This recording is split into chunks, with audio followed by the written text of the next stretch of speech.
today's episode I'm going to be talking about event shooting and giving you some tips from the events that I've shot and the sort of gear that you may want to use.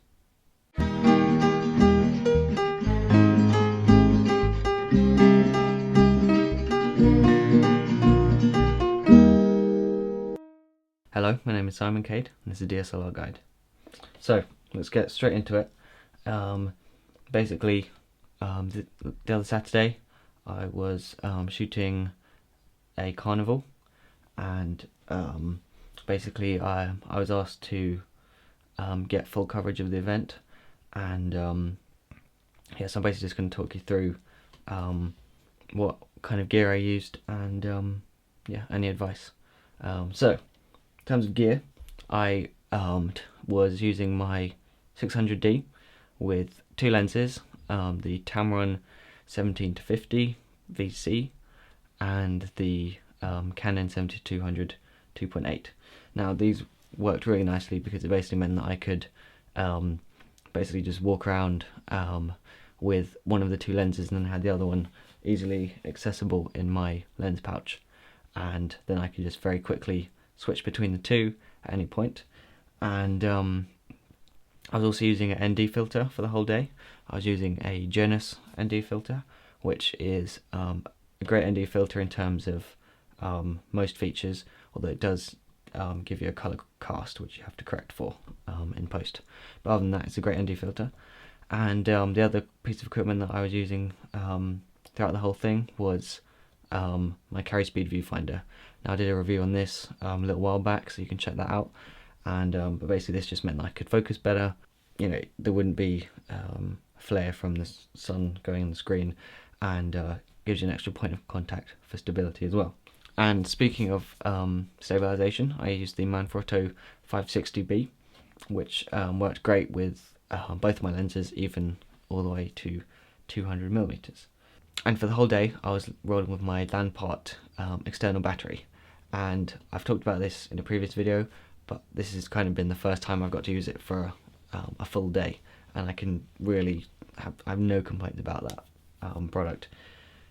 It ran smoothly the whole day from 8 AM to 3 PM, and yeah, and it still says it's on 2 bars out of 4, so that's pretty impressive, I think.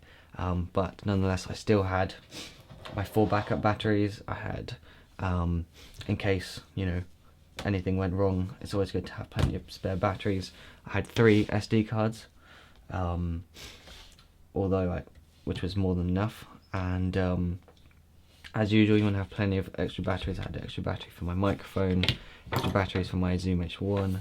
I had plenty of lens wipes and pennies for undoing quick release plates, as well as the body cap and rear lens cap.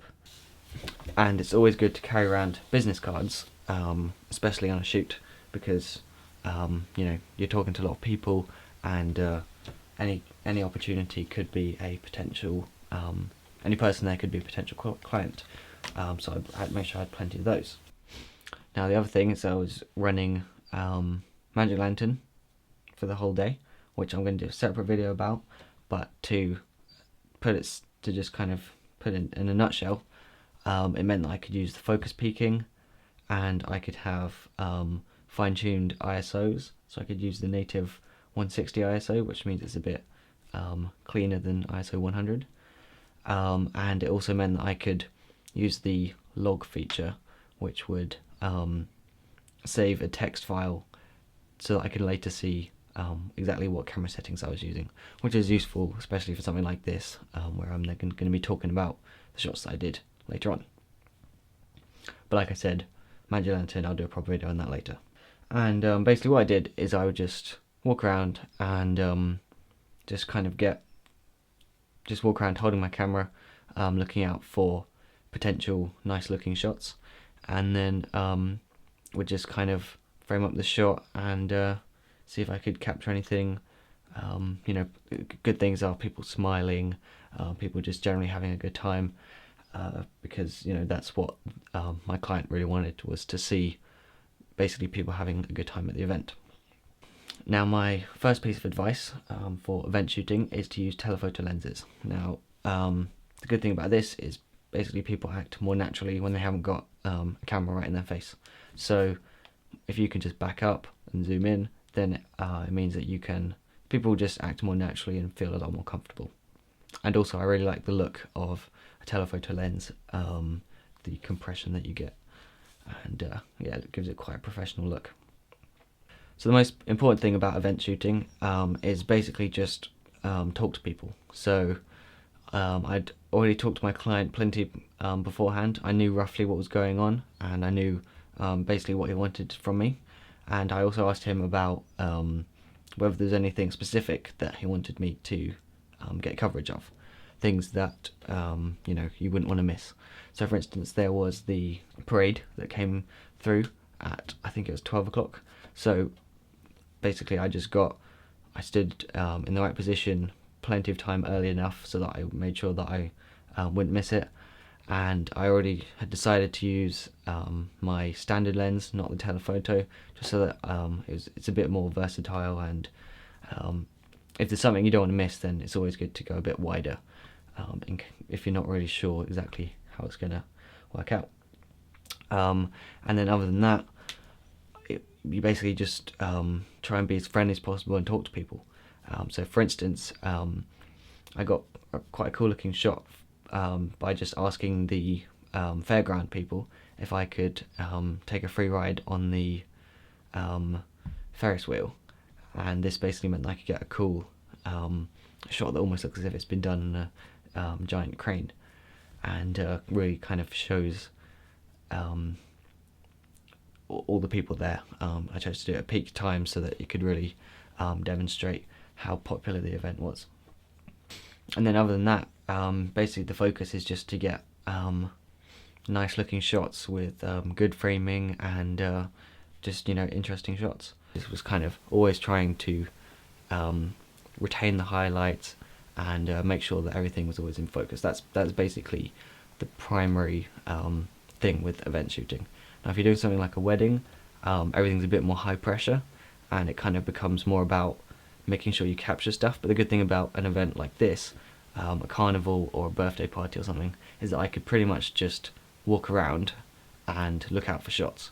I would just for half an hour say, okay, I'm going to use my standard lens, get some wide shots, and then I would switch to my other one for a while, and but the good thing is if I did see a shot that I really wanted to get, I could quickly switch, and that's the most important thing, having the versatility in your gear to be able to get what you want without a delay of setup.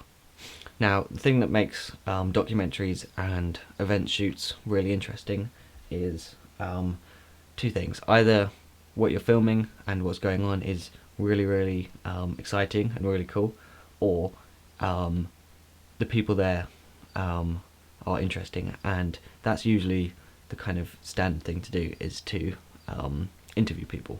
So in terms of interviews, I employed one of my friends to basically come down at peak time when there were plenty of people around and it was kind of sunny, and I just basically gave him my Zoom H1, my Rode VideoMic on the handheld grip plugged into Zoom H1, so that he could get good quality audio in a kind of handheld microphone style. And so yeah, this meant that since it was really loud, it isolated the sound from the speaking from the background noise.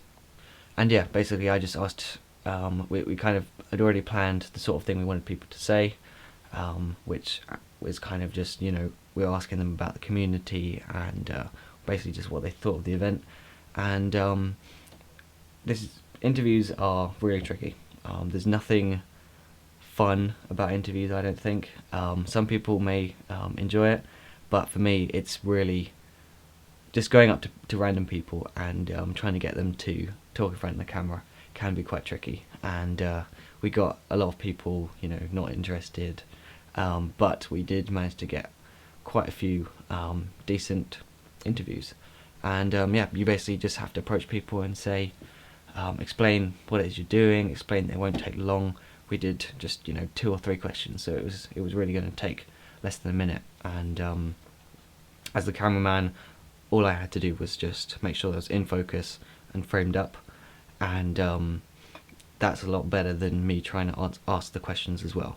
You really do need a separate person, so that the person doesn't try and awkwardly look into the camera. They can just talk to the interviewer, and it also means that they can hold the microphone, and it all just works a bit smoother. So in terms of preparation, I had already talked to my client plenty about what was the kind of general idea of what was going on and what he wanted me to film, and I had written out a list of all the equipment that I wanted to bring. I decided not to bring a tripod, for example, because at events they're just too bulky and too slow to set up. So I'd made a checklist, and then as I packed stuff into my bag, that all worked nicely, and I managed to get everything into my Lower Pro 350 backpack, which is pretty good, and then I would just hold my monopod. And I think the key with event shooting is to have your gear so that it's all very quick, accessible, and you don't have to go back to your bag all the time to get the stuff. It should be all right there where you want it, and all very quick to use. So for example, I had my lenses, my 2 lenses, one on the camera and the other one in my lens pouch, which meant I could easily swap them without needing a table. And it's things like this that make it really efficient. So I basically had my pockets filled with accessories. I had my monopod with my camera on it in my hand, and then I had my lens pouch with my other lens and the lens cap and some cleaning stuff left in it. So yeah, that basically meant that I could be really mobile, and I had everything right where I needed it, and I could easily kind of get around without having to have a big rucksack or have to kind of try and carry around loads of stuff and set up a tripod, and it just all worked really nicely. And that's the main thing you're looking for with a event. So yeah, basically my gear served me really well. It meant that everything was efficient, and yeah, it worked out really nicely.